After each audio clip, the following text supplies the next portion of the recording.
this is the perfect start from Tod. Thank you, Tod. It's a great indication. So basically, we're gonna have a chat today in our fantastic webinar called Vulns plus AI equals Oh My. This may well be the first of the series, unless you hate it, in which case it definitely won't be a series. But we suspect that things are going to continue to unravel and evolve and be mad.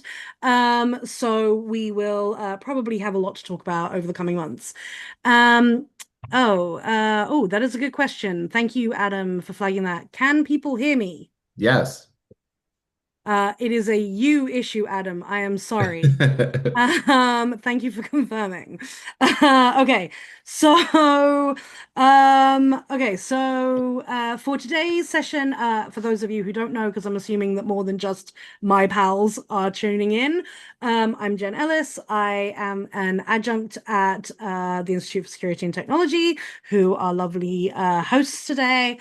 I also sit on the CVE board with Mr. Tod Beardsley, although I am a newbie compared to him, who is a Mhm. veteran of the board. Wow. And I do a bunch of other stuff that may or may not be relevant, but it's much more interesting to hear about our guests today. I am actually going to ask them to introduce themselves because I'm lazy. So I'm going to start with Nick. Nick, do you want to introduce yourself quickly? Sure. Hi, I'm Nick Leiserson. I'm the head of policy at IST. I've been here for about 15 months. CVE's been interesting to me for some time. Wrote a paper on it last October and have been working on some governance issues related to it. And then before joining IST, I spent 3 years at the White House in the Office of the National Cyber Director and a dozen years on the Hill, where I like to say CVE was always in the like, we really should look at that in like the next 3 to 6 months, for roughly the whole time I was there. Uh-huh. So we can blame Now Nick for where that's things right. are. Ever Yeah. receding horizon. Yeah. Awesome, thank you. And I will pass to Mr. Beardsley next. Hello, Internet. It's your pal Todd. I am the Vice President of Security Research at runZero. As Jen mentioned, I'm also on the CVE board. And I usually describe my job to folks as like I do internet security, which means A, I count things on the internet, which is wildly more complicated than you'd expect, and B, I tell everyone that their babies are a little bit ugly, all the time. So I'm big into vulnerability disclosure in ways that are helpful, hopefully, that help defenders figure out what's what in their networks. So, And no deal. you were Uncle Todd looking after the known exploited vulnerabilities catalog for a while. That's true. I was a section chief in Which sounds so CISA. fancy when you I put it that know way. it's such a cool title. I think it's the best title in government, like way better than branch chief. Because branch chief often gets mistaken for branch manager, like at an Arby's. Yeah. Right.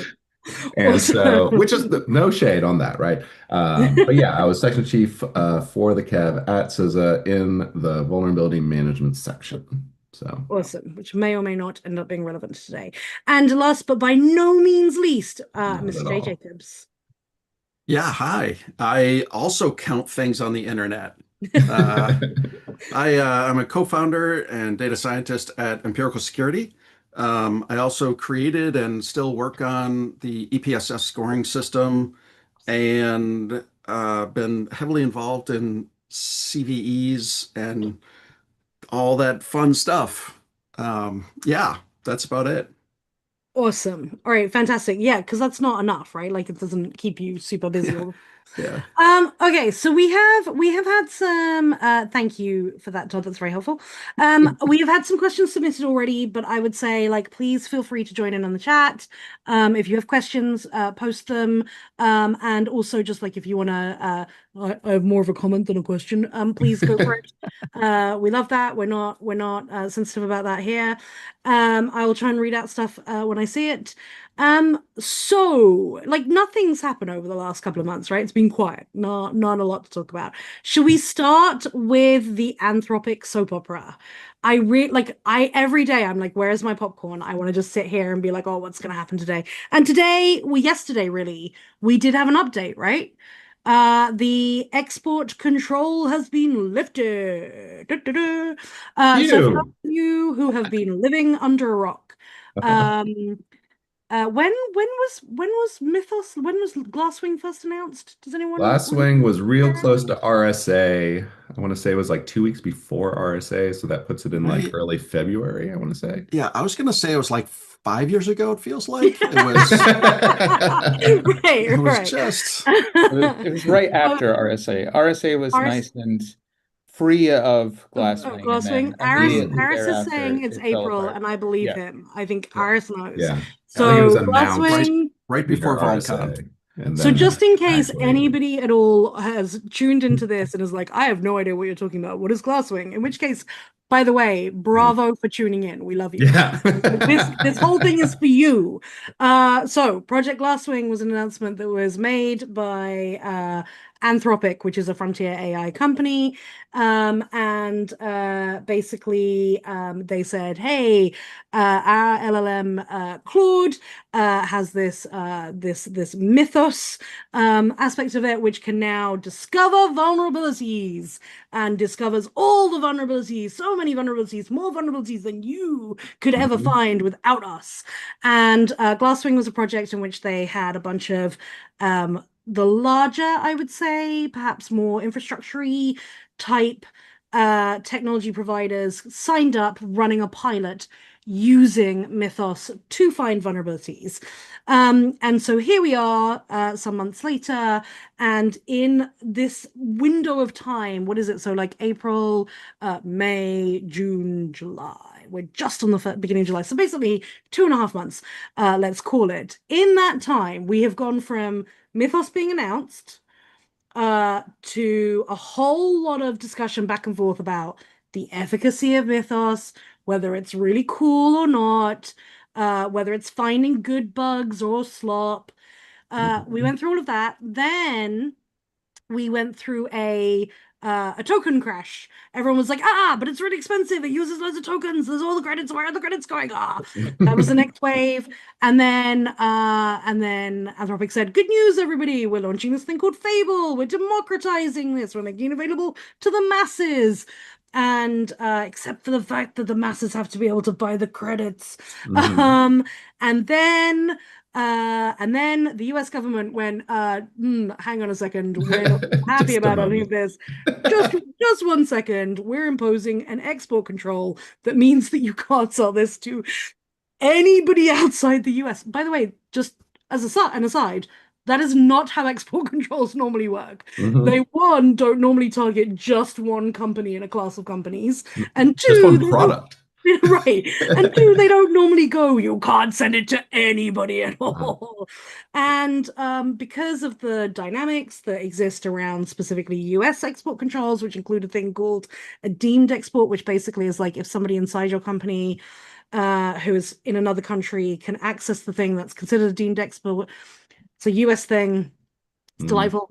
And as a result, Anthropic went, well, we can't really make this work, so we're just going to stop providing Fable. And that was 3 weeks ago. And then we had 3 weeks where, like, it was like the hold music on the phone. Do, do, do, do. Yes. And yesterday, the very lovely people at the Department of Commerce issued a letter saying, okay, we've had some background conversations with Anthropic and they've agreed to everything we want. Subtext. This is basically what the letter says. And therefore, we have lifted the export controls. So that's where we are today. What do you think Anthropic gave them? What do you think they agreed to? I think the question would be, how much did they give them? You know, I don't know. Yeah, I don't know. Because like in the language, so I have the letter in front of me. What did you think of the AI that we got to see, considering, I guess to some people, this is brand. Ooh. Don't know what that was. That was exciting. Was that me? Did I do that? No, I can't have. Right, hang on a second. I have the letter. I had the letter anyway in front of me. So the letter says, among other things, Anthropic has agreed to proactively detect and address security risks associated with models, which, I mean, like, there's a certain amount of irony there, but yes, I would hope so. And to work diligently with the US government on protocols and standards for releases for Mythos, Fable, and future models, and to inform the US government of any malicious activity. So do you think they're giving them advance access? Is that what's happening here? It is impossible to know. Like, I mean, Anthropic is, extremely engaged with the White House, with Treasury, with lots of parts of the government, of the US government, and lots of other governments, right? Like they have just boatloads of money. They have all of the hiring capability. Like, I wasn't looking for a job. I was looking at the like opening. I like to watch the I love it careers when you start page. that way. Yeah. For companies that are in the news, right? Like for security stuff, I always like to like watch their careers page to see if they suddenly post like, "Hey, we need a CISO now, like right now," or stuff like that, right? Because that's always hilarious. And I was watching the Anthropic careers page, and it's like, oh, they're hiring right now, suddenly, like a senior policy expert, something other. The job description was like must have like high level experience with negotiating with the U.S. government, preferably at the level of the White House and Congress. And so it's like, Right. oh, you're looking to hire people who recently lost their primary bid. Like that is the only people that are qualified on this. So former representatives and senators is what they're currently hiring for. So that's kind of the level they operate at, right? So it is unsurprising that like they worked it out in the space of a couple weeks. I'm sure phone calls were made. Do you find it surprising that like, we talk a lot about Mythos and Anthropic, but the reality is other frontier AI is available. And other AI systems are discovering vulnerabilities. Did you find it surprising that they did single out Anthropic? And I know there was this whole like jailbroken question thing, but that all kind of felt a little bit like an excuse to me. I don't know. What do you think? Nick, you want to get in the speculation chair? I have very milquetoast takes, which is like Yeah, seems like a classic. We need to find a fig leaf to come down from both of our positions of, yeah. you know, insisting that the government has absolutely no role in this is probably not sustainable if you're Anthropic, especially when one of your competitors is agreeing to allow the government to decide who gets to get early access to your model. And on the flip side, the initial reaction of you have 90 minutes before we prevent anyone, including people internally, from accessing your model, is probably a bit of an overreaction. And, the only thing that surprised me about where they've landed here is I was texting people after, and I'm like, I give this 10 days, and it took 20. Um, Huh. but beyond that, like, I don't see anything substantially in what has been reported out that is inconsistent with the voluntary stuff that's going on in the EO. The White House Chief of Staff I was gonna say it's very like the put out a statement that said, yeah. hey, we're still very committed to some of the voluntary 30-day look ahead in the EO. So yeah, I think it was a bit of a But missed connection that kicked this whole thing off in the first place.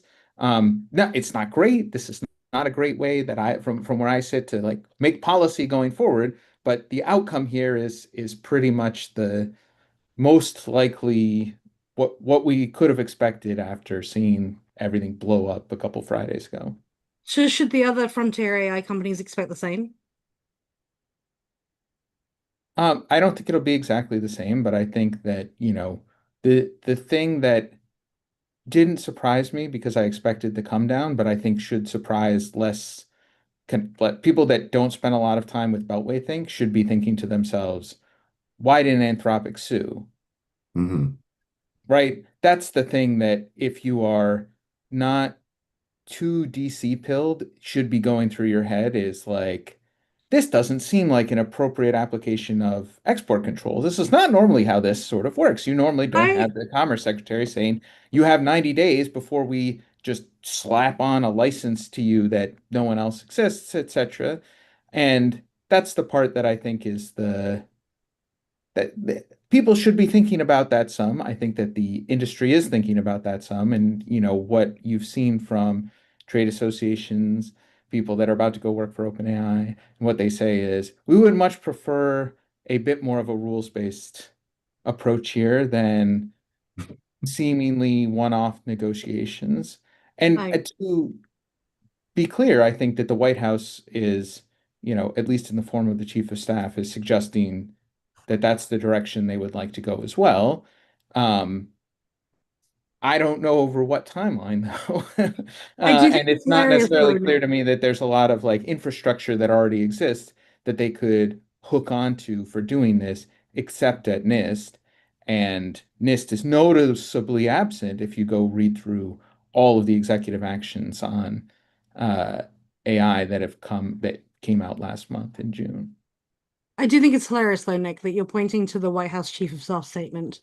But let's not forget that he's not the only person who made a statement, because SecDef also made a statement and reminded everybody that Anthropic had been ordered out of the Pentagon for life. Which was a really weird way of approaching this whole thing, and did make it seem very questionable. I also really want to focus on Sarah's question. Why is the call coming from inside the Treasury?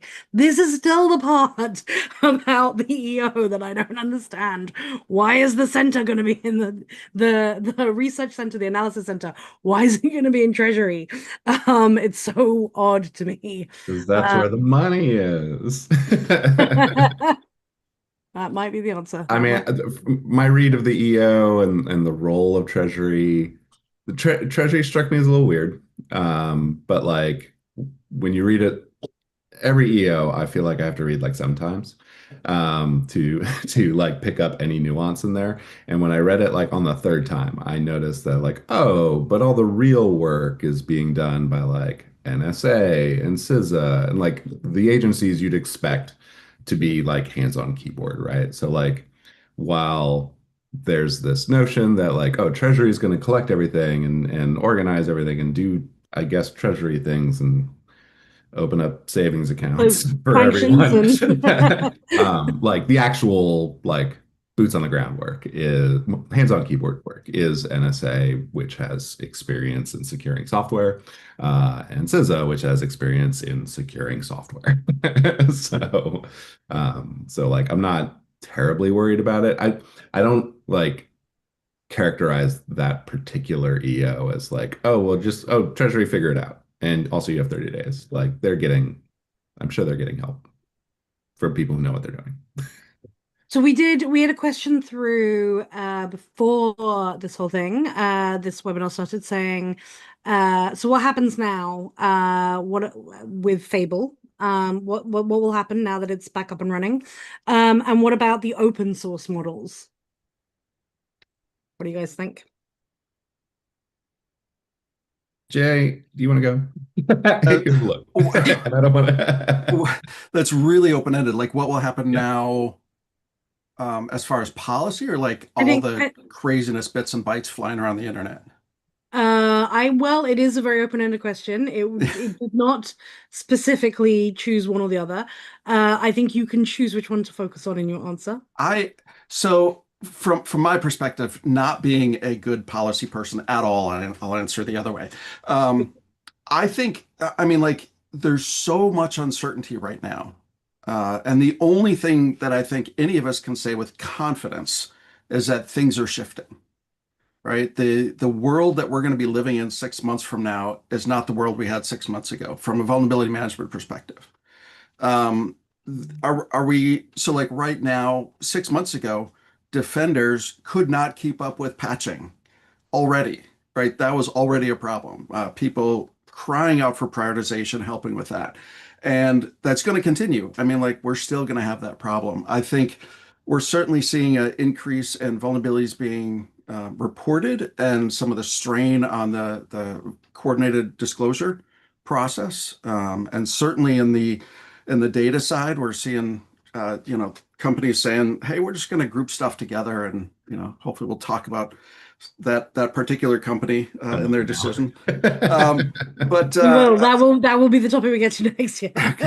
Yeah, and so but I mean, the one thing we know is it's going to change. Things are going to shift, and I think the real question is, how are we going to react when it is shifting, and how much are we going to be able to observe of that shifting? I think, I've been dealing with vulnerability data for years and years, and our ability to see what's going on is not stellar. We've got some challenges actually tracking exploitations and tracking what's going on. We're always dealing with a subsample of what's going on, and I think this might be a call to not necessarily like, hey, I mean, we certainly have to change what we're doing, but I think there's also another call here to start measuring better, to start, I don't know, start. Wait, I'm sorry. Has the data scientist just said we need to measure better? Yeah. Shocking. Yeah. Sorry. Something to count? I'm in. We need more data. Yeah, but I mean, generally the only thing I can say with confidence is that things are going to shift. I don't know exactly how, and I could pontificate on it, but it's going to shift. No, I think that is fair to say. And the very lovely Karen Elzari is putting her hand up and admitting that was her question, and that she really was specifically looking at the open source models. And I agree with Karen on this. Like, I think that we have become so focused on Anthropic, and it is a bit of a double-edged sword. On the one hand, I'm sure that's why they moved to get the first mover advantage. But now there is a huge amount of focus on them, and we've sort of lost the bigger picture. This isn't about Mythos, as much as I love the soap opera and the soap opera. Very much so. About an hour ago, I'm going to post a link in the chat. We released 7 bugs that affect FATFS, which is like the underpinning of like how SD cards are read by everything. SD cards, USB files. Part of this research was powered by AI, right? We are runZero. We're a little rinky-dink company. Well, we got a little less rinky-dink last couple weeks. But we're a little company. We're not in the Glasswing Special Friends Club. We used entirely like off-the-shelf Visual Studio Code, GitHub Copilot on auto mode, and that's it. And found some decent bugs with that. So like, you don't need your giant Anthropic Fable or Mythos in order to do this kind of work. And people are doing it. Like, we're doing it. Everyone is doing it. And this is part of why we have to disclose this kind of thing when we find it now, because like, it would be, you know me, I'm big into disclosure. I think telling everybody about everything is generally a good way to go. But that is even more true today. Like, if you find a bug, a security bug with AI help, that means everyone will find that bug. And many have already found the bug and are maybe using it and maybe telling their, trench-coated friends with fedoras about it. So like that, and then but as Jay was saying, like and so the volume is real.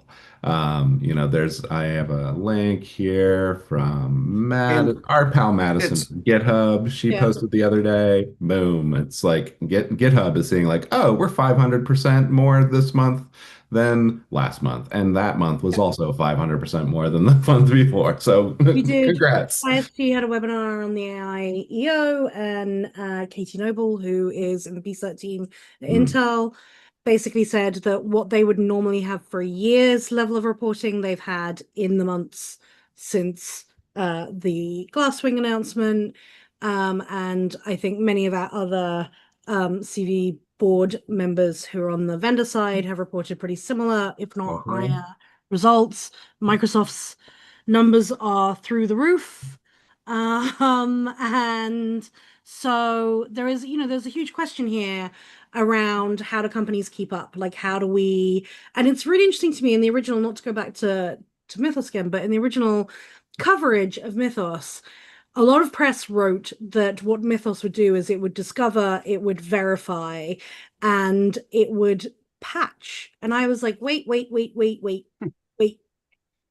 What's this last bit? All hands and on.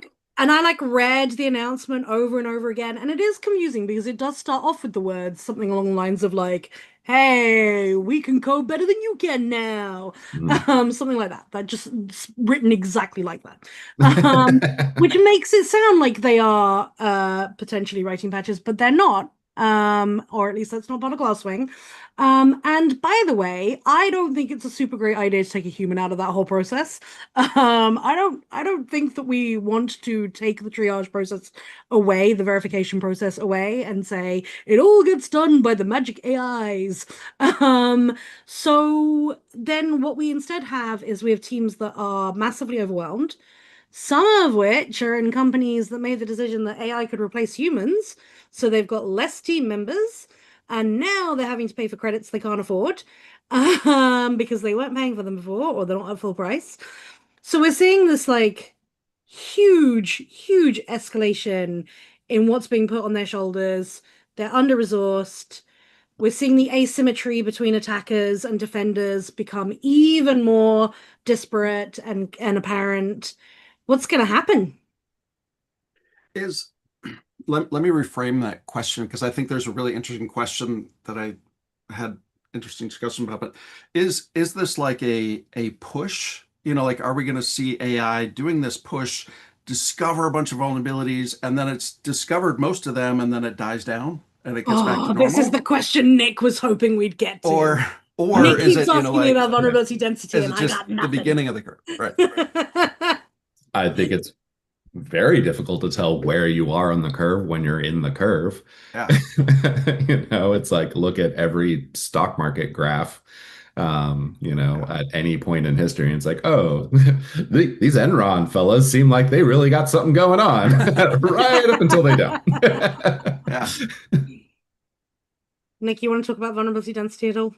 I think that is the question for policymakers right now, because if you look at this through the lens of most of the time when we're creating policy, especially at a national strategic level on cybersecurity stuff, we're trying to deal with the fact that computers are going to become ever more important to our economy. That's very unlikely to change over the medium term, right? Until we get to the Dune future, right? So like that's good from a policy design standpoint. And you sit there and you say, okay, I want just back to our export controls. I want rules that I can point to. I want standards. I want a lot of stuff. However, if we're sort of living in a blip of we're going to see a step change down in vulnerability density, right? Meaning that per 1,000 lines of code or whatever your metric is, there will actually be in well-vetted databases or well-vetted source code repositories that are pre-AI, a significant decrease. And some of this gets more baked into whatever coding environments are going forward. If you see that, then it could be that in, a couple of years, we're like, we have new classes of problems. There are still going to be problems. Cybersecurity is not going away as an issue. And AI may still be driving many of those problems, but it's a different flavor of problem than traditional software vulnerabilities. And if that is the case, then policymakers should be saving their what are the things that I want to think about long term in the future tense, like, great, start designing for that. But for the next 18 months or 36 months or whatever, it does maybe make more sense to say, hey, we need some sprint efforts that are much more operationally focused and much more just grab the tiger, grab the maybe bull is the better metaphor here. It's like you just got to stay on for 8 seconds and you win, right? That's really hard, but you don't have to stay on indefinitely. This is not a marathon, it's a sprint. And that requires a different approach from the broader policymaking apparatus and at a strategic level than if we actually think that this is not going to the profusion of code in general feelings about vulnerability density are not going to change much. And one other thing that just is the up one level in terms of how I think about this, things that make me nervous with policymakers is we have said as a community, and I'm not as as more of like on the side of the community translating, but we have been trying to provide policymakers with axioms for a long time. This is the way things work in security, and that's because for 40 years or more, we've been like, these are observed phenomena that we see. And I get very worried that when there is actually a significant change, these are axioms in that we sort of treat them as their laws of the universe, their laws of math, and you need to just accept them. We're not expecting you to really understand why some of these things that we tell policymakers are true. We're saying it's empirically backed and you just need to accept it as a law of the universe. And if that changes, then policy will be counterproductive potentially, right? Like you need to do a lot to get them to say this thing that we told you was immutable. You need to keep on. Don't worry about why this is true. It's just a fact. Now we have to come back and say, well, actually, it was a fact, and then something changed. And without doing some of that education, you can wind up with counterproductive policy, where policymakers are operating under a mindset that we sort of maybe for good reason drilled into them, but has been upended by the current situation. Okay, so just as I'm just going to recap very slightly the 8-second thing.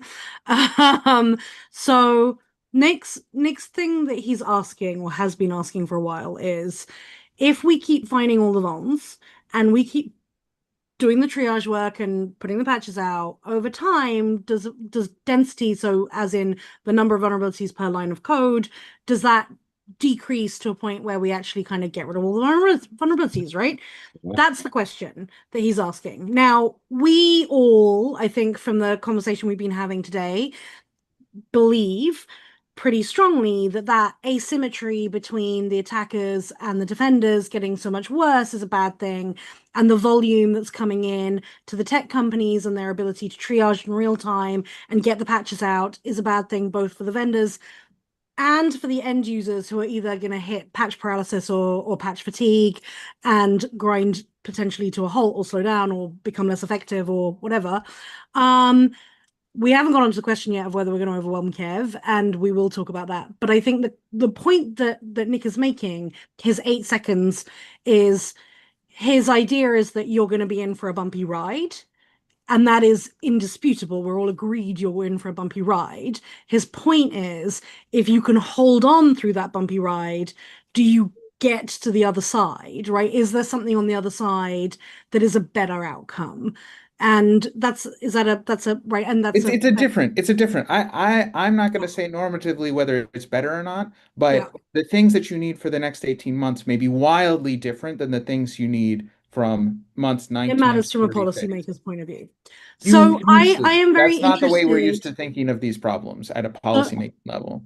So I'm very interested in what our audience thinks. So if you have thoughts on this, please put them into the chat. Like, do you think vulnerability density will go down over time? And if you do, what do you think the timeline for that looks like? Like, I will put my hand up and say I have no clue.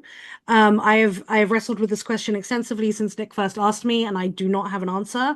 I get the impression that my fellow panelists today do not have an answer on timeline. So I'm very interested in what you guys think.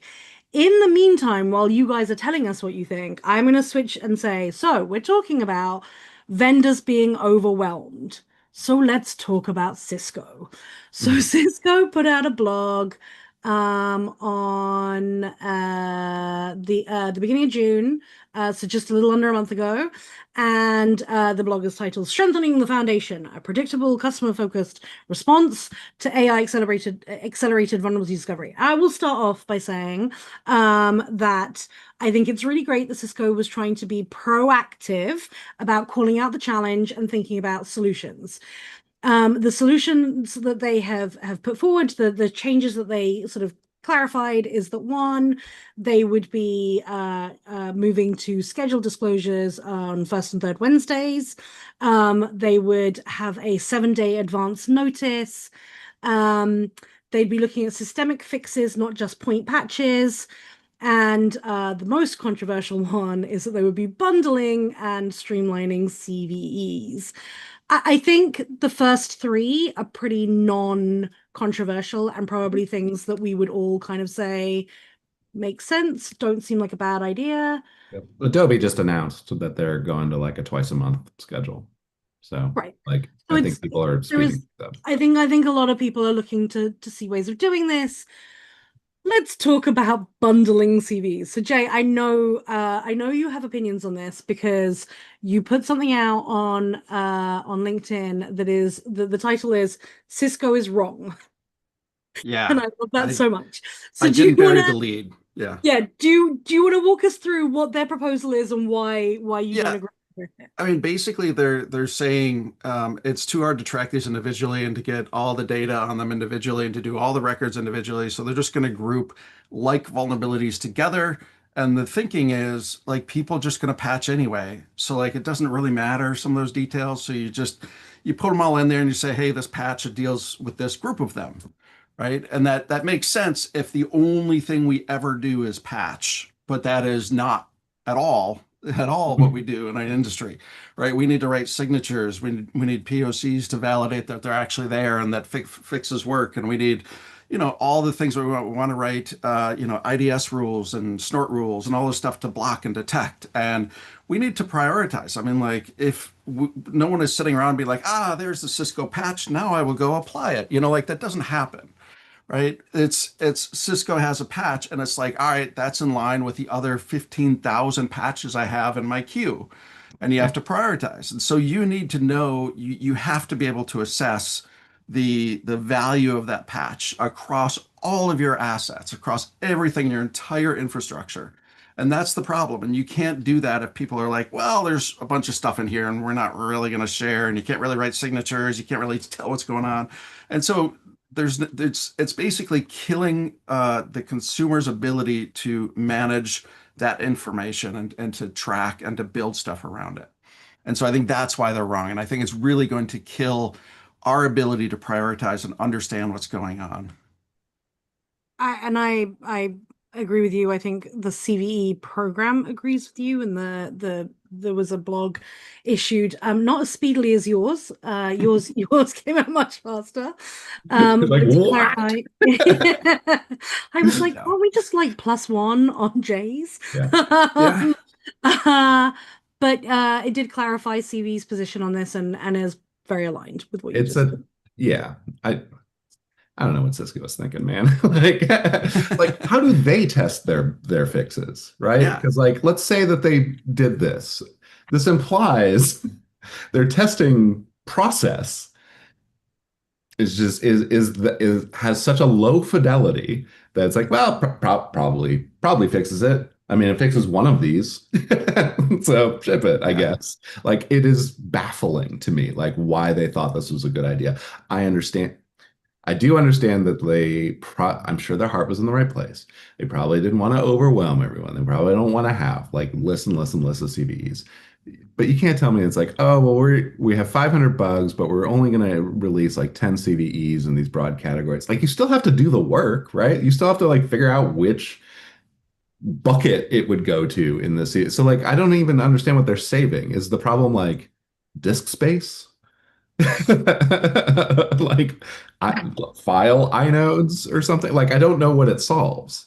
So it was really confusing to me.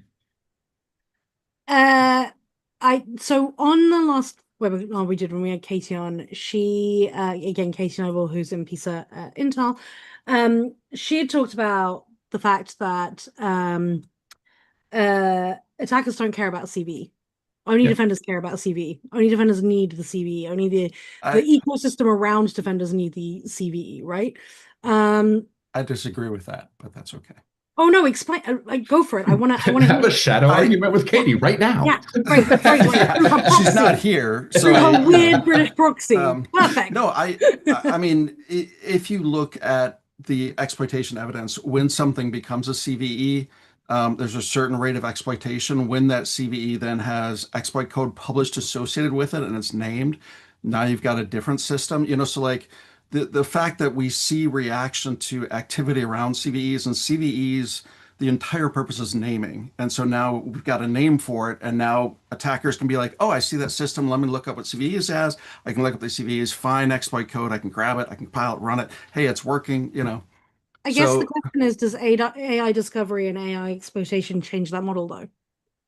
It does, but it doesn't. I mean, like, yeah, I mean, like things are going to shift, but I mean, the problem that attackers, let me rephrase it, the attackers do not have a problem right now of scarcity of vulnerabilities to go after. Nope.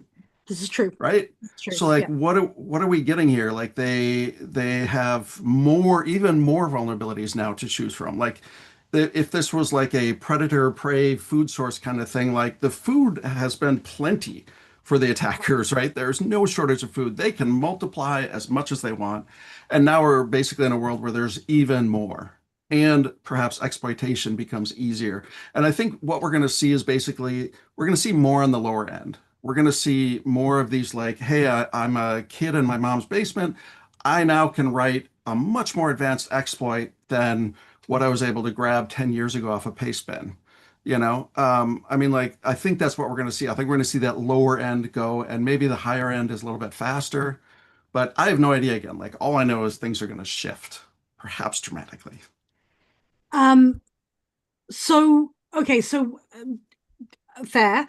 I think where I was heading was I was going to talk about the potential for, if we're not bundling, which we're not. No. What is the potential then for AI? And no one ever does or did. Yeah. What is the potential for AI discovery to overwhelm CVE? I mean, it depends. Does CVE change? Like, does CVE react? Like, if CVE does nothing and just keeps on keeping on, like the way it has been, it's over. Like, kind of full stop. Like, you will not be able, like, I can do all my naming things with GCVE. I can use an API for it. I can automate it all. There's an API for CVE. It's great. It's wonderful. It's limited to the people who can actually, publish to it. It's the CNA onboarding problem, right? That it seems like GCVE has a less frictionful onboarding for GCVE writers, but I don't know. It hasn't been tested. Like, I don't know. I don't know if GCVE can handle 1 million GNAs, right? Like we'll see, I guess. But I think that if CVE in the perception that most people have of it, which is a big old gate that's kept by MITRE, and you have to go to MITRE to get your CVE. Like that notion of CVE, that age is over, and the time of orcs has begun.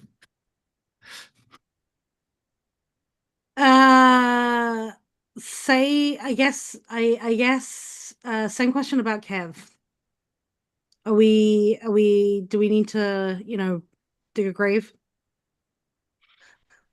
I'm sorry. I think if Kev doesn't change, way for me to ask.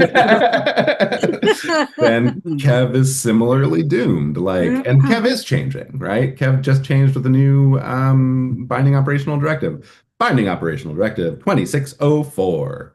Which says makes Kev faster. So binding operational directive 2604 is the new thing. Long live it and goodbye 2201. So 2604 says, hey gang, we're still doing kevs, we're still doing all the normal things we do, but we're really compressing your patch windows. Good news though, we're telling you why. And we have a handy chart, and if you link point A to point B to point C, you will be able to predict on your own what your deadline is. You don't need us even to tell you your deadline because some of it is very specific to your implementation. I don't know how they're going to manage that because, but I'm sure they have a plan.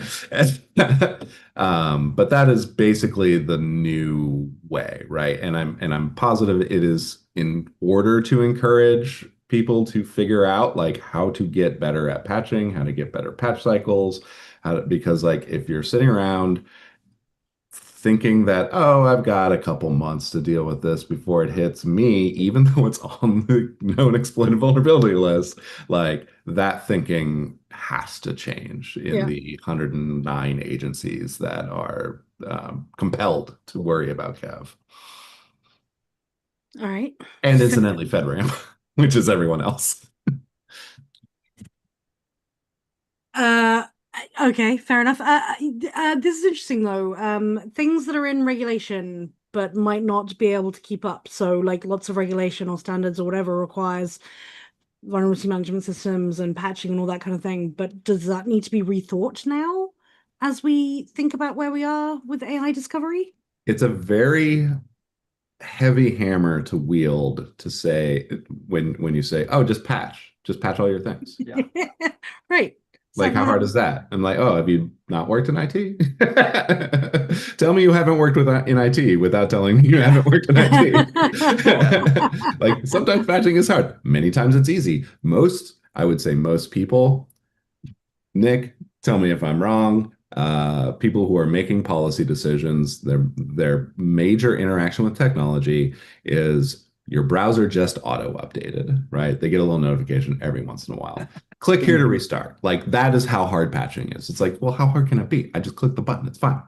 Like, and I think that colors quite a bit what the naive, imaginary policymaker approaches from like a starting point.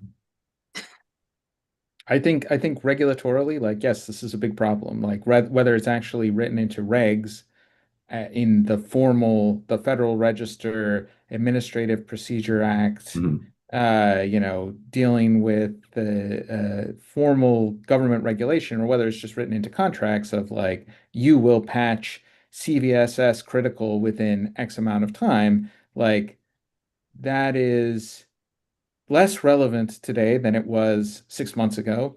How relevant it was 6 months ago is like, we can argue about that, but I don't think anyone will argue that it is less relevant today than it was 6 months ago. And that is going to be a challenge of like, back to I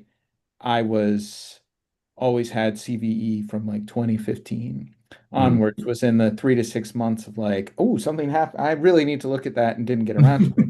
CVSS predates that, right? Like people were complaining to me about CVSS in 2012 and just straight through. And yet, if you look at whether it's government or B2B, business to business contracts, like a lot of them are predicated on, a service level agreement, whether it's a vendor side or just someone who's giving you a service on patch X kinds of vulnerabilities within these times. And that kind is almost always based on a CVSS score. And that is, the relevance of that is not necessarily, is lower today than it was yesterday. And which is amazing because that also like implies that you already know the CVSS score, which tends to imply you already have a CVE. And in an age of AI just like kind of riffing in a jazz vulnerability sort of way, like, oh, I can just like okay, now I'm in. I'm not going to tell anybody how I did it, and I'm just going to move on, right? Like that is happening. It's outdated. Yeah. Since you brought up CVSS, we should talk scoring systems. Oh, many scoring systems Jay, are available. Take it away.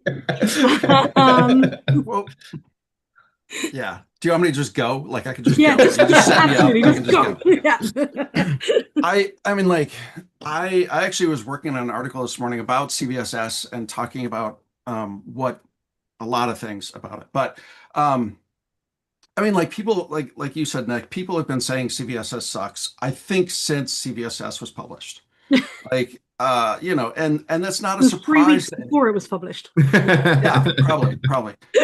But it's not a surprise. And so like the scoring system that it is not necessarily the value. There's some other value, and that's what my article is about. But anyway, I think the challenge that we have, I mean, we're already there. Like the problem that AI is bringing is saying we're going to have a lot of vulnerabilities. I mean, like the rate of publishing of vulnerabilities, I think it's like it was like 7 minutes last time I looked over the last like 60 days, like 24/7. Every 7 minutes, we're getting a new CVE.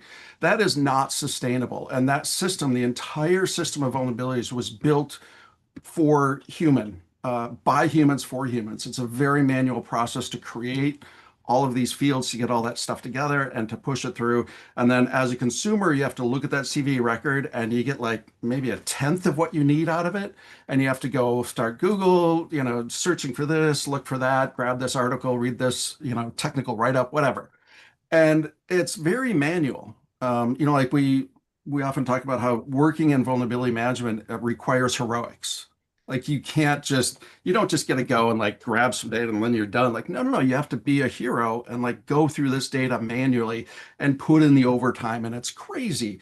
And so like in order to, even without the AI apocalypse, whatever you call it, we have already hit the point where we need automation in the pipeline, the entire pipeline, not just consumers, not just, vendors or whatever, but we need to now figure out what data is going to be helpful. How do we define a vulnerability, and what do we record, and how do we pass that through the entire workflow? And that's the challenge, and do that automatically. So like, I'll talk about EPSS for a moment. It's just free and open. People can go get it. But those scores are produced daily and they react. So like I've got a massive data collection system running that goes out and gets all this data. And when a CVE is published, I have no idea. It goes, grabs stuff, it reacts, it's looking at blogs, it's grabbing all this other stuff, puts all of it into this pot, mixes it up, and says, hey, it seems like for all of the exploitation activity I've seen, this looks like a lot or a little bit like what we've seen for exploitation activity. And it's fully automated, like it is, near real time, I think would be the phrase. And I think we need that for the rest of the pipeline, which is incredibly difficult because it's incredibly complex. And so you can't just say like, hey, we need to patch faster, or hey, we need better patching systems. Like you need that all the way through beginning to end. And that is a huge challenge that we need. So I don't know if that's where the rant was supposed to go, but that's where it went. No, I think all of that is completely relevant and valid. I guess my question is, as we look at AI discovery and AI exploitation and machine level chaining and all that kind of stuff, does it change the way that we think about scoring writ large? Like not looking at CVSS, but generally as we look at scoring and as we look at predictability.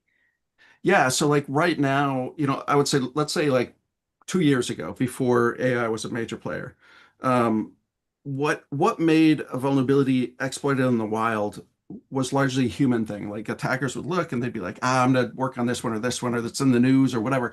Something triggers it in humans, and there's a system that made that part of an exploitation chain or whatever.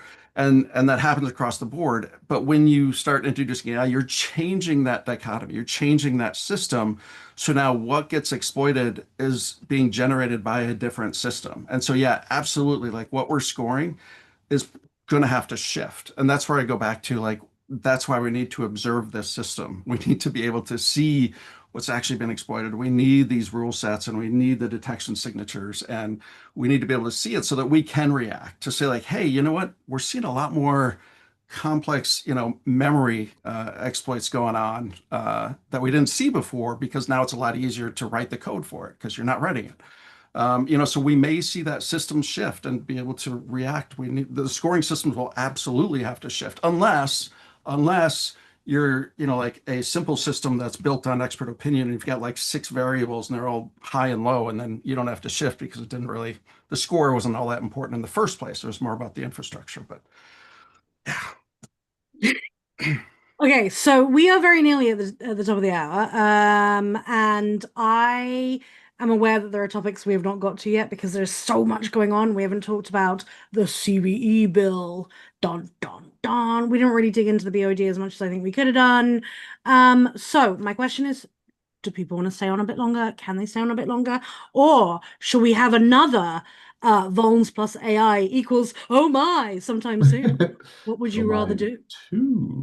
I can stick around a little bit. And we have also had some questions in. So very quickly, I want to just address Sean's question. So will this ad hoc soap opera approach to regulation encourage companies to adopt non-US frontier or open source models? What do you guys think about that? It's an interesting question. I'm sorry, can you repeat the question? Sure, yeah. Will this ad hoc soap opera approach to regulation encourage companies to adopt non-US frontier or open source models? I don't think that regulation is going to be what drives that conversation. Like it could be, right? Like you can I think pay it's availability somewhere, yeah. but I think cost is the thing. And tied in closely to cost, neck and neck with cost, is the ability to futz around with it, right? Like what I have heard most from people when I say, you're doing what now when it comes to your supply chain security with your model, is they're like, well, none of the frontier ones will let me muck with the weights enough to fine tune. They do not let me fine tune enough so that I can actually build my product. And at that point, it doesn't become a question of like infinity supply chain risk with a product is better than zero product because I wasn't able to make it with a frontier model. And that dynamic, as well as the cost, I think will drive this far more than regulation in the near term. And like, does that change in 2028? Maybe. Like 2028, I think will be a good year, a banner year for seeing some actual activity in the US, at least on the regulatory front. Maybe. But yeah, then it might also be too late. Right? I'm Like you gonna might see say a whole ecosystem that's built on open source models of questionable provenance. so. I agree with you about the financial aspect. However, I will say it was quite a US centric point of view, which it makes sense. I will say Europe has a very, very, very, very big focus on digital sovereignty right now. And while that focus is primarily at a government level, I think that there are organizations that are starting to look a lot more at the idea of what it means to be so incredibly entrenched and reliant on the US and US technology, or China and Chinese technology. And so there is more of a sort of discussion happening. Again, I think you're right that on a private sector basis, people are more oriented around cost, and also they'll look for where they can get good options, good, reliable, safe options, if such things exist anywhere at the moment. But I do think that digital sovereignty will play a bit more of a role. And that does actually bring us to our time. So with that, I will also be very user-centric. It takes a Brit to wish everybody happy 4th of July. For those of you who are celebrating it. And let's face it, all of our European friends like to celebrate it too, because we get a quiet day. Thank you so much for joining me, guys. I really loved this conversation. I feel like we could have gone on for much longer. I really do want to talk about the CVE bill, so maybe we can find another time to do another one of these calls in the not too distant future. And for those who have joined us, thank you so much for joining us. If you have more questions for us, send them over, because that will help us know whether it's worth doing another one of these sooner rather than later.